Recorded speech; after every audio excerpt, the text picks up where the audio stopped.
Assalamualaikum warahmatullahi wabarakatuh.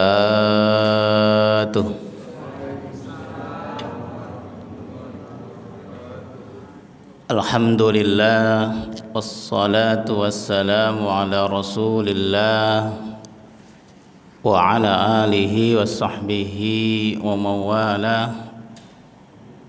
Allahumma anfa'na bima 'allamtana wa 'allimna ma yanfa'una wa zidna ilma waj'alna minas salihin.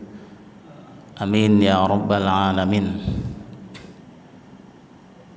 Puji syukur pada pagi ini Allah Subhanahu wa taala masih memberikan kita kesempatan kembali membangunkan kita dari tidur kita, ya Bu. Karena berapa banyak orang yang tadi malam tidur kagak bangun-bangun, tiba-tiba pindah alam gitu ya.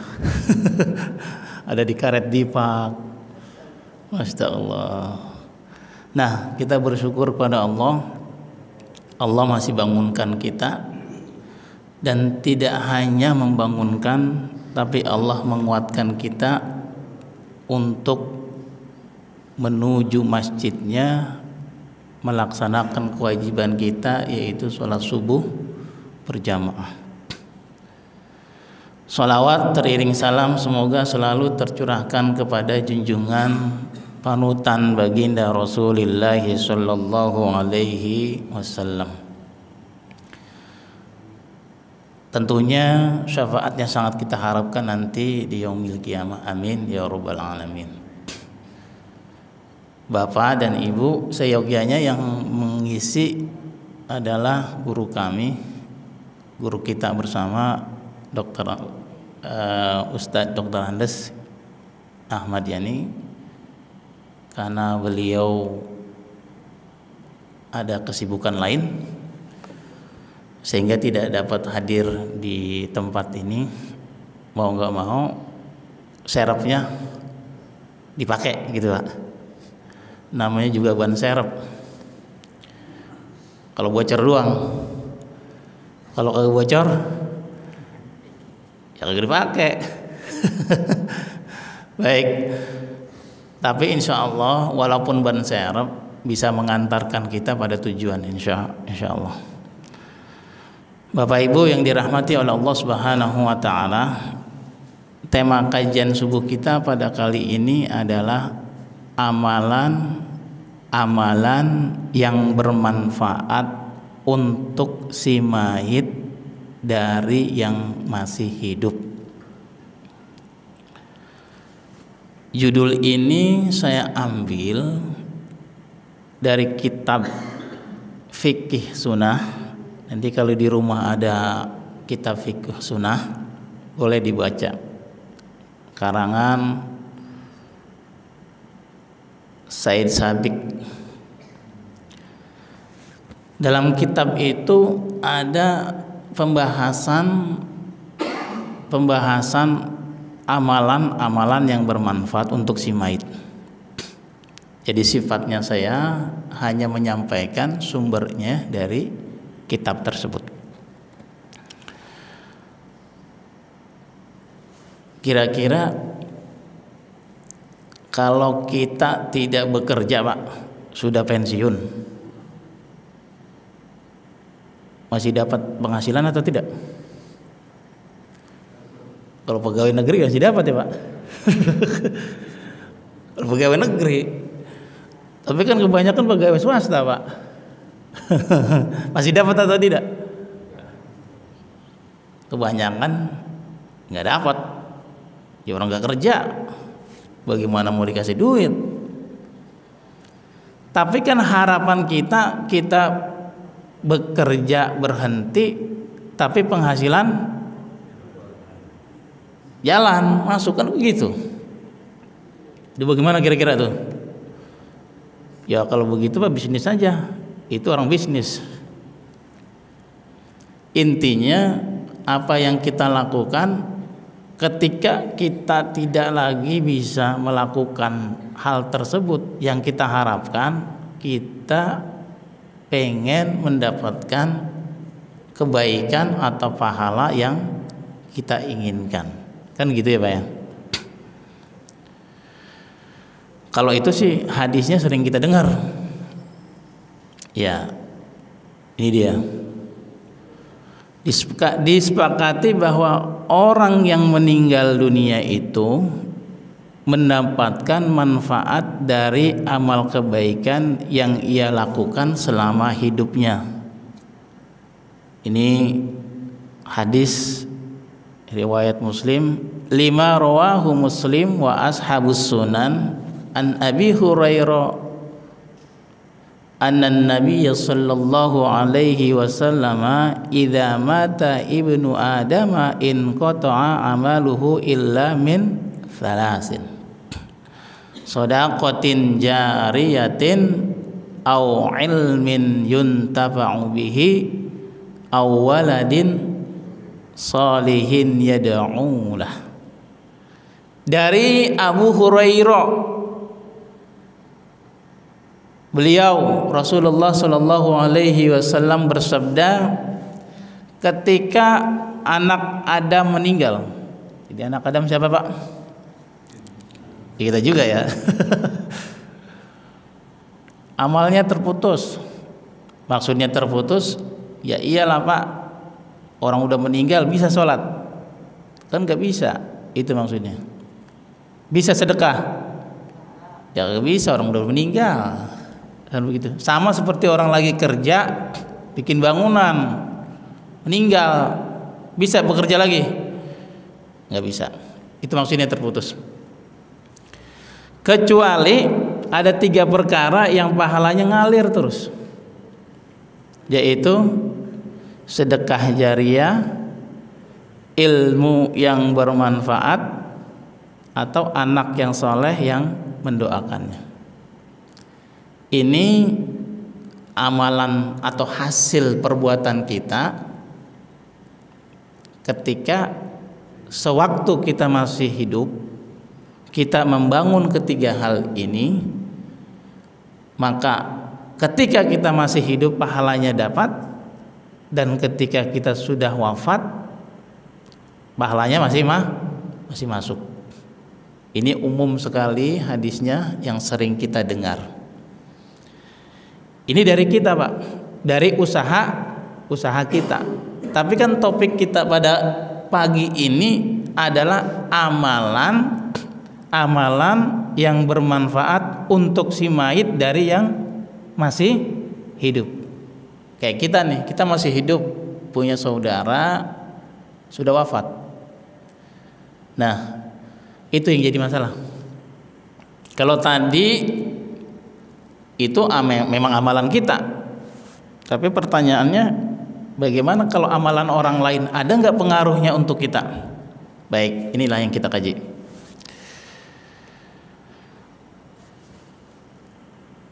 Adapun manfaat yang diperoleh dari amal kebaikan yang dilakukan oleh orang lain yang masih hidup untuk si mayit ada 6. Ada 6.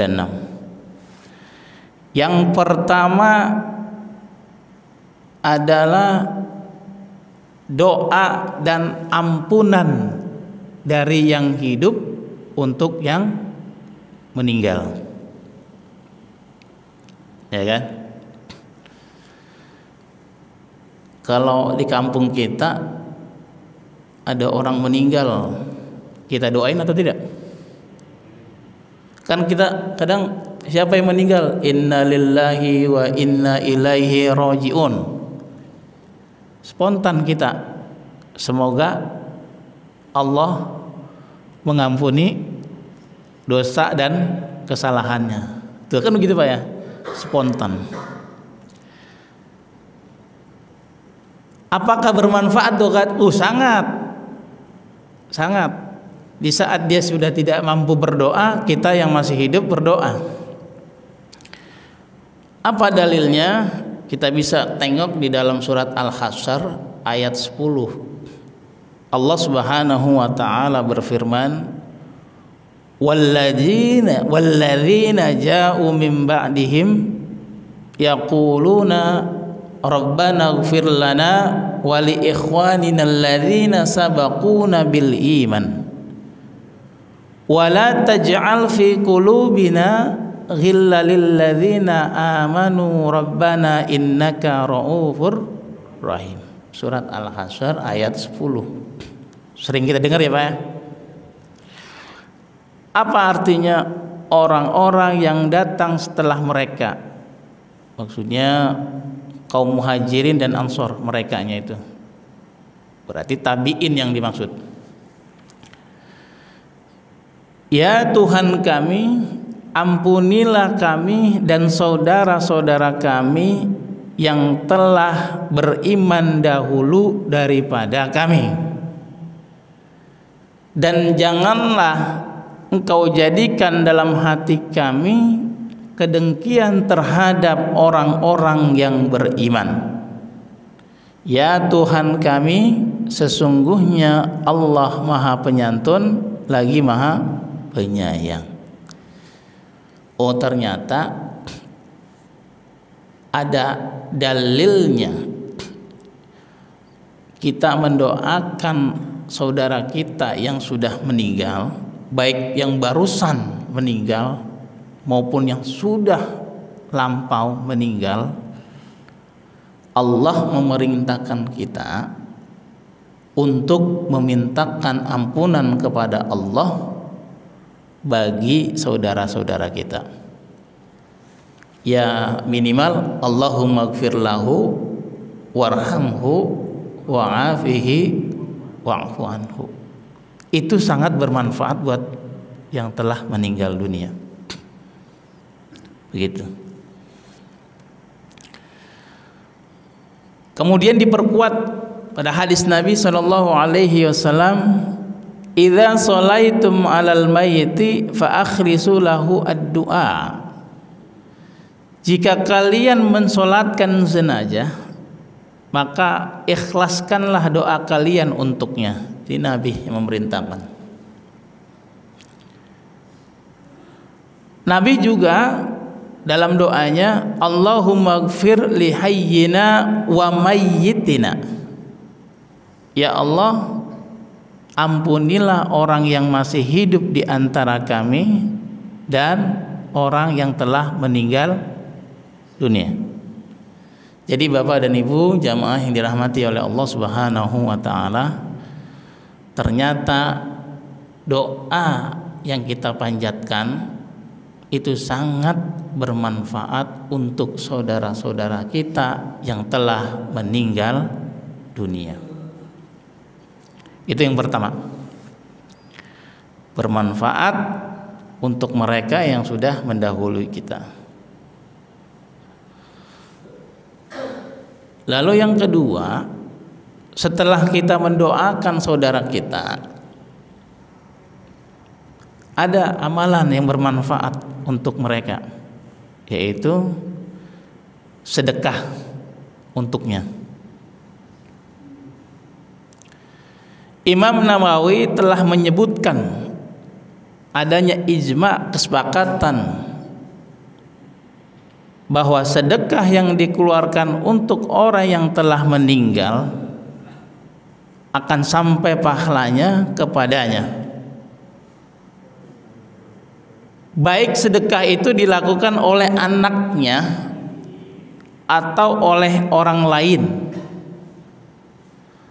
Hal ini didasarkan pada riwayat Ahmad, Muslim dan lainnya dari Abu Hurairah radhiyallahu anhu, Rasulullah sallallahu alaihi wasallam bersabda, lima rawahu Ahmad wa Muslim wa ghairuhuma an Abi Hurairah anna rajulan qala lin nabiyyi sallallahu alaihi wasallam, inna abi mata wa taraka malan wa lam yusi fahal yukaffiru anhu an atasaddaqu an? Qala na'am. Jadi ada seorang laki-laki bertanya kepada Nabi. Beliau berkata bahwa, wahai Nabi, ayahku meninggal dan ia meninggalkan harta. Apakah aku boleh bersedekah atas namanya? Nabi menjawab, na'am, iya boleh. Dari hadis ini kita pahami, Pak, oh ternyata boleh bersedekah dari kita yang masih hidup untuk yang meninggal dunia, itu boleh. Pak, apakah sampai? Tugas kita hanya meyakinkan saja. Sebab kalau dikatakan sampai Pak, saya belum meninggal juga gitu. Begitu. Kita hanya membaca hadis Nabi, oh bahwasanya boleh begitu. Seperti itu ya, Pak.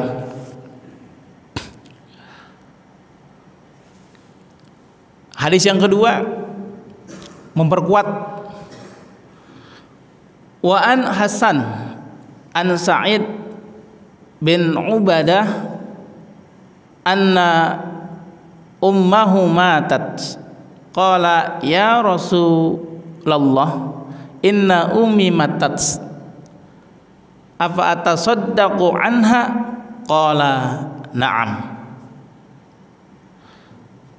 Qultu fa ayyi shadaqatin afdal?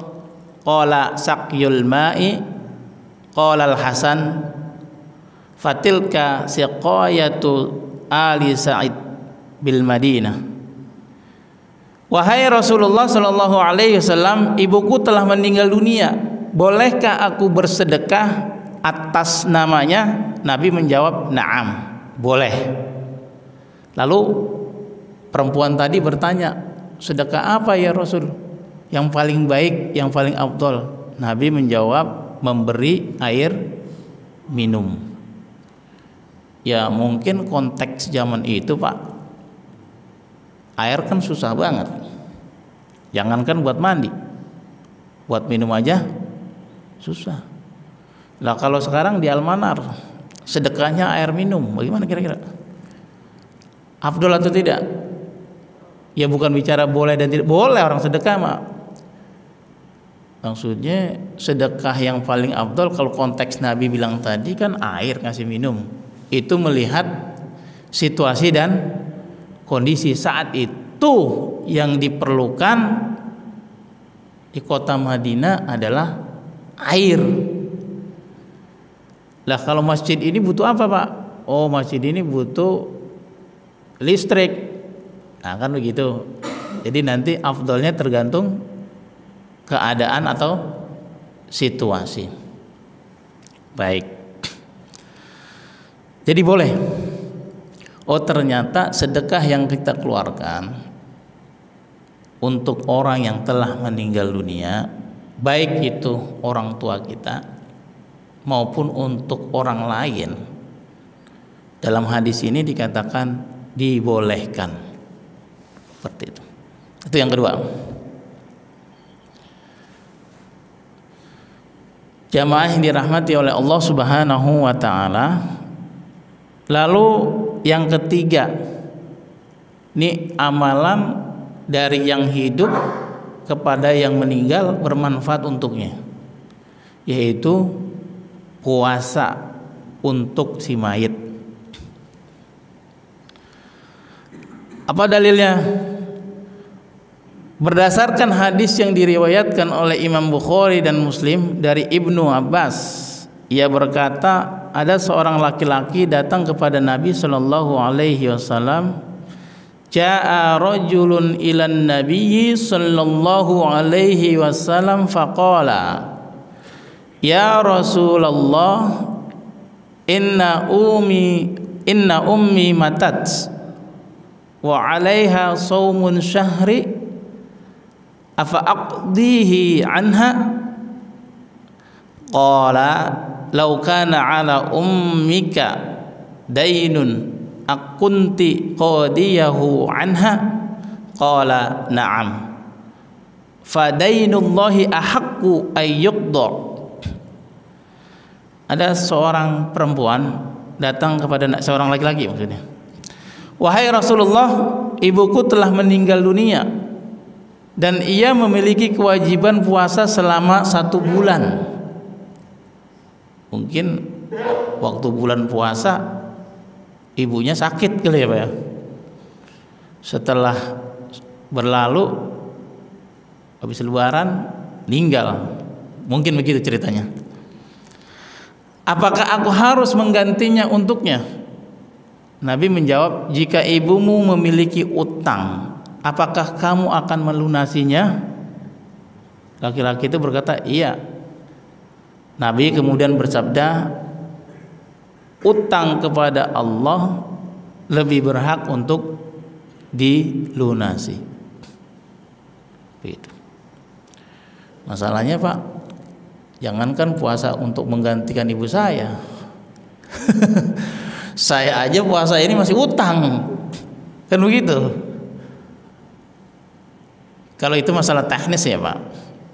Yang penting di sini ada kebolehan untuk menggantikan puasa ya dari orang yang telah meninggal dunia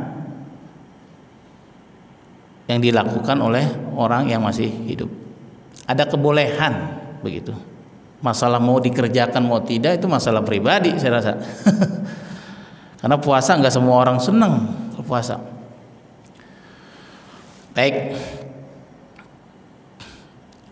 Yang keempat,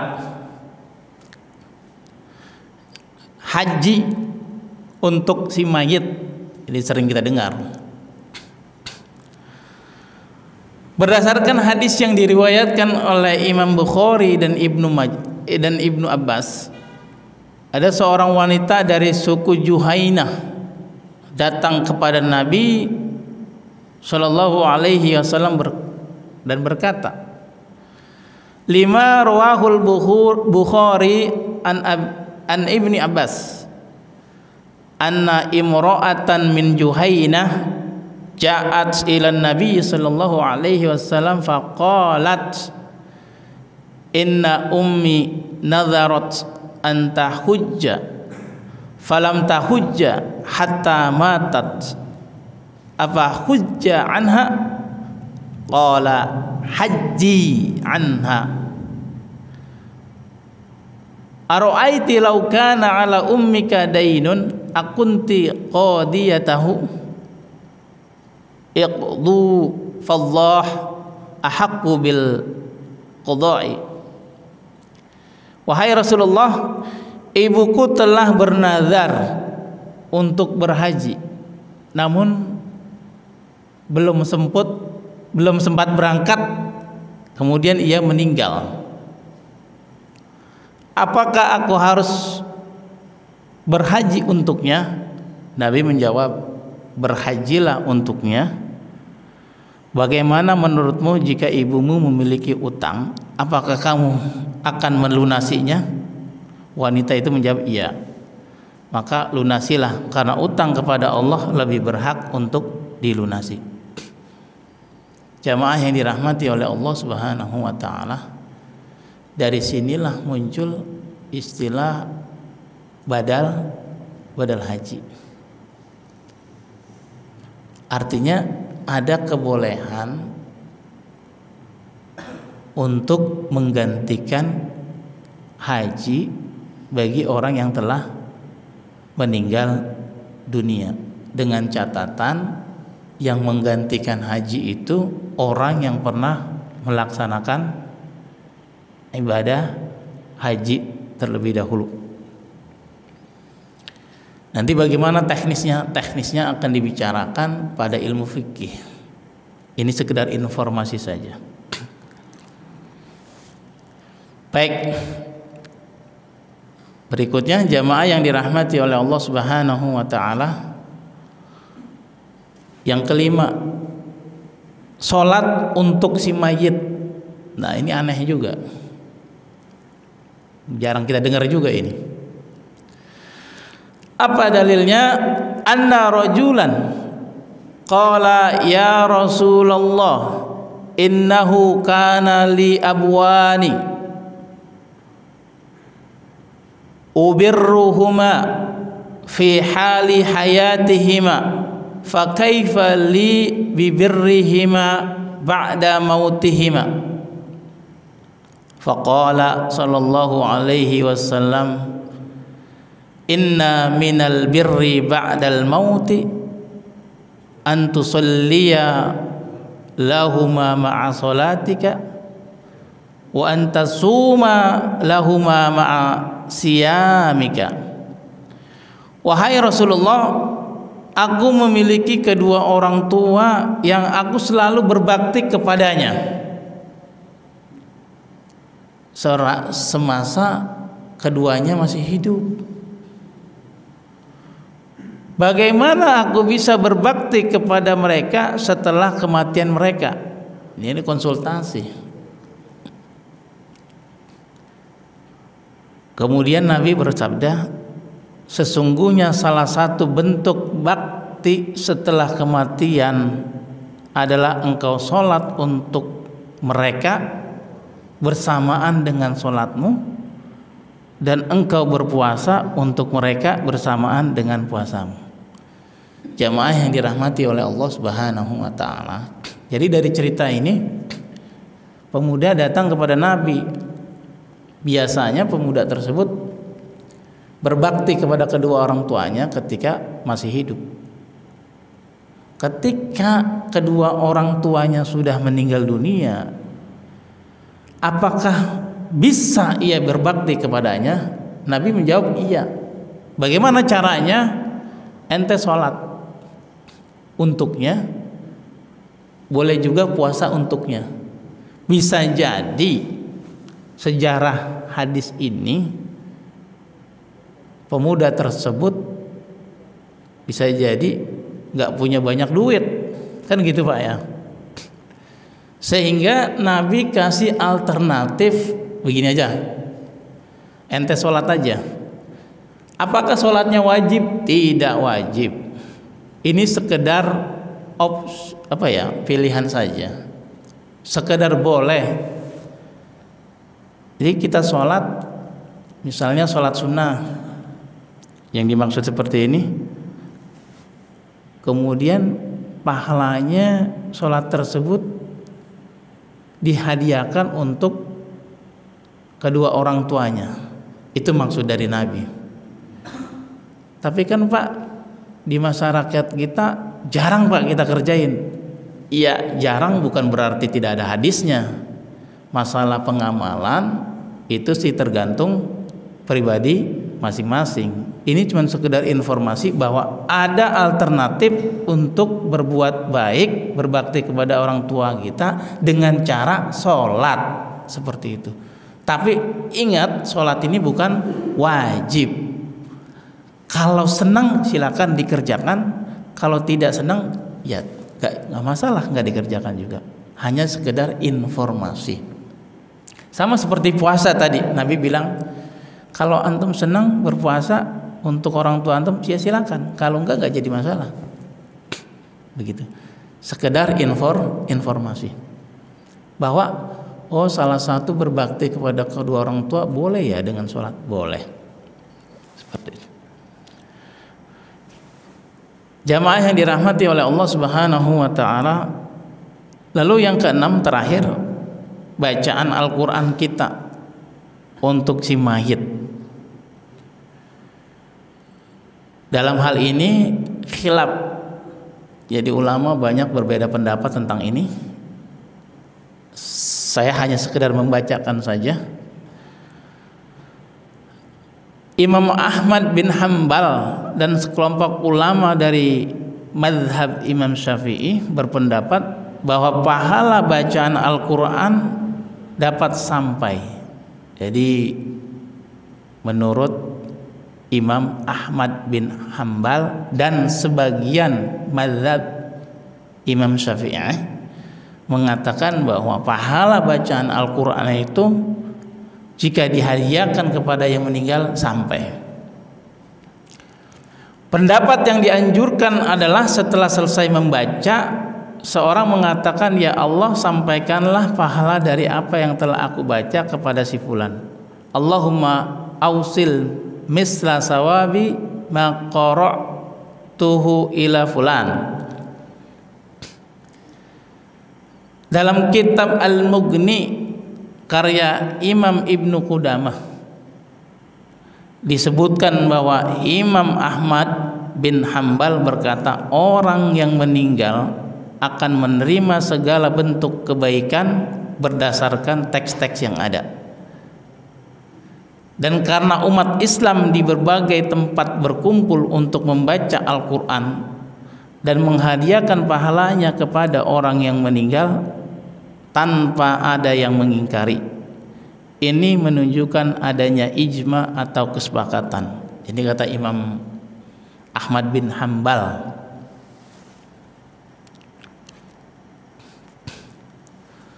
Mereka yang berpendapat bahwa pahala bacaan Al-Quran itu dapat sampai kepada orang yang meninggal mensyaratkan agar pembacanya tidak menerima bayaran dan bacaan. Nah, ini kan kalau di masyarakat nih kita beda-beda nih, Pak. Jadi syaratnya bacaan Al-Quran itu ya tidak menerima bayaran. Jika pembaca menerima bayaran, maka tidak dibolehkan dan tidak ada pahala baginya atas bacaannya. Ya pahalanya ya duit tadi, orang dikasih duit jadi amplop, Pak. Begitu kan, pahala kan balasan. Nah balasan ya logis, pahalanya gimana? Yaitu di amplop. Begitu. Baru ya nggak bisa dikirim ke yang meninggal karena sudah masuk dalam kantong. Berdasarkan hadis yang diriwayatkan oleh Imam Ahmad dan Imam Tabrani, Iqra'ul Qur'an wa'malu wala tajfu anhu wala taglu fihi wala ta'qulu bihi wala tastaksiru bihi. Bacalah Al-Quran, amalkanlah, jangan bersikap keras terhadapnya, jangan lalai, jangan jadikan sebagai alat untuk mencari keuntungan, dan jangan memperbanyak keuntungan dengannya. Jamaah yang dirahmati oleh Allah Subhanahu wa taala, untuk memperkuat pemahaman tadi, Ibnu Qayyim berkata, ibadah itu terbagi menjadi dua jenis. Ada ibadah yang berkaitan dengan harta dan ada ibadah yang berkaitan dengan fisik.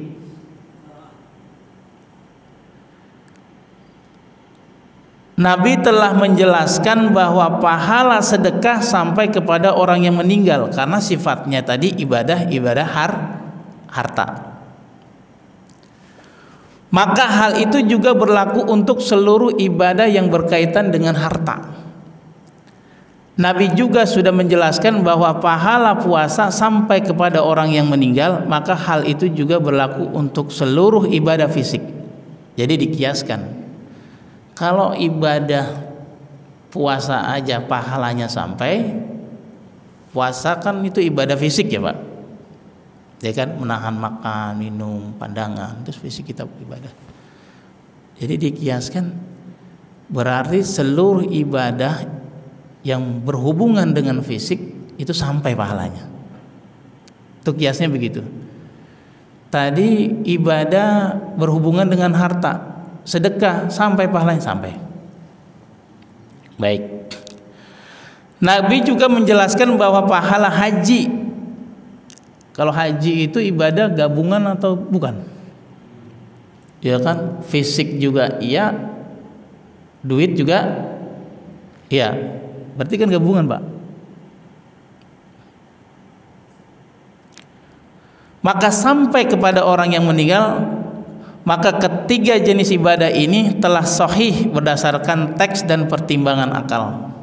Jadi maksudnya ibadah yang sifatnya harta apapun itu akan sampai pahalanya pada orang yang telah meninggal. Begitu juga ibadah badaniyah.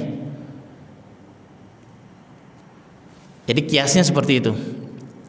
Syarat niatnya harus ada niat yang jelas untuk menghadiahkan pahala kepada orang yang meninggal. Ibnu Aqil berkata, jika seorang melakukan suatu ketaatan seperti sholat, puasa atau membaca Al-Quran, dan ia menghadiahkan pahalanya kepada orang yang telah meninggal, yaitu dengan menjadikan pahala dari amal tersebut untuk orang yang meninggal, maka pahala itu akan sampai dan bermanfaat untuk si mayit, dengan syarat niat pemberian pahala dilakukan sebelum bersamaan dengan pelaksanaan amal tersebut. Pendapat ini juga didukung oleh Ibnu Qayyim.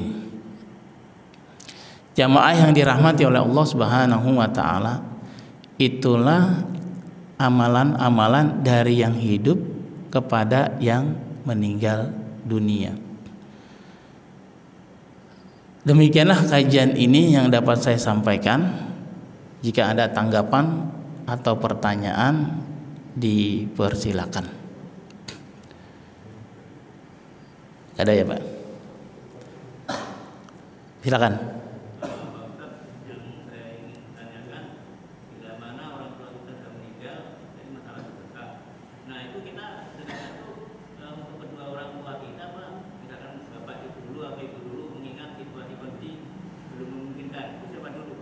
Baik.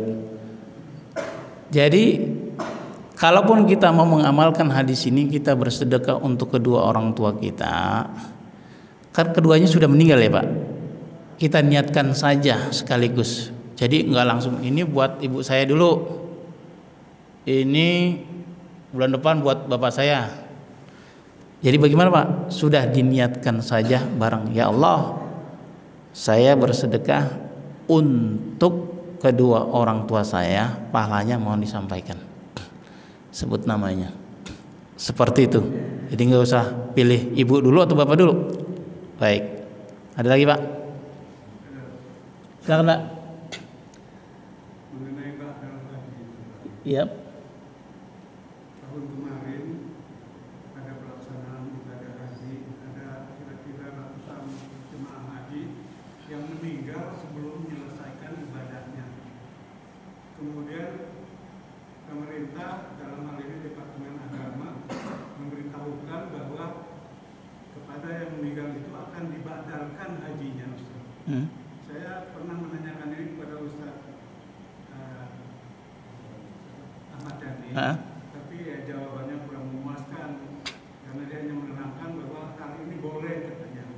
Cuma yang saya ingin tanyakan ini, bagaimana cara pelaksanaannya? Karena yang meninggal jemaah haji itu ratusan orang.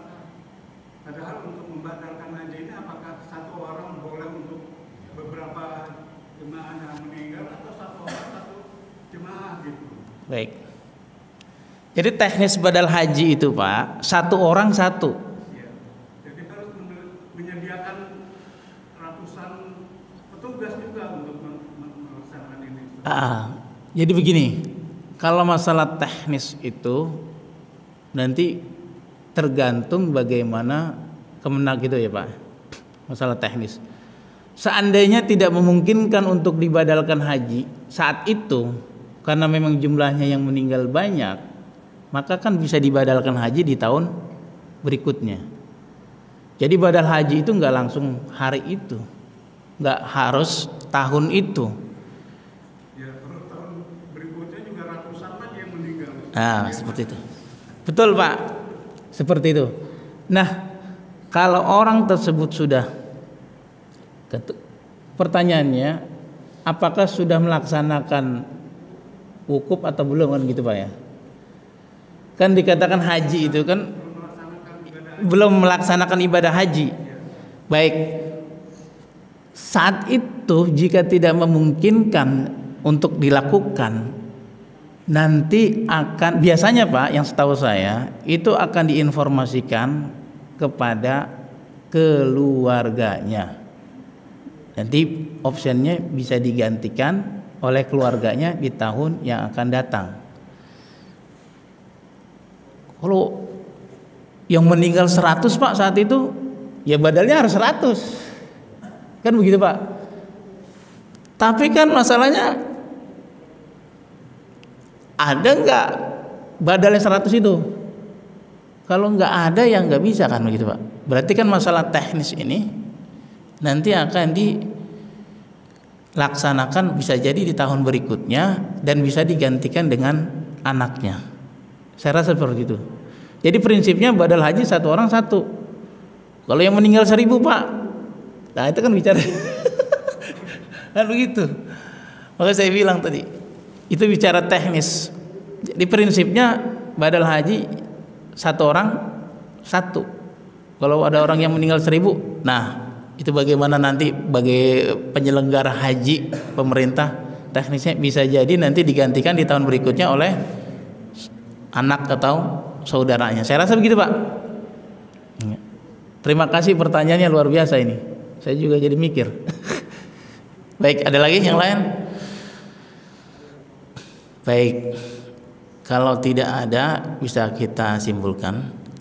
Jadi Bapak dan Ibu, ini kajian ini saya ambil dari kitab Fikih Sunnah, sekedar informasi atau tambahan ilmu bagi ibu dan bapak yang melaksanakannya atau mengamalkannya. Dipersilakan, jika tidak mengamalkannya juga kembali lagi kepada kita masing-masing, karena sifat ini tidaklah wajib. Baik, demikianlah kajian kita pada kali ini, mudah-mudahan ada manfaatnya. Hadanallahu wa iyyakum ajmain. Assalamualaikum warahmatullahi wabarakatuh.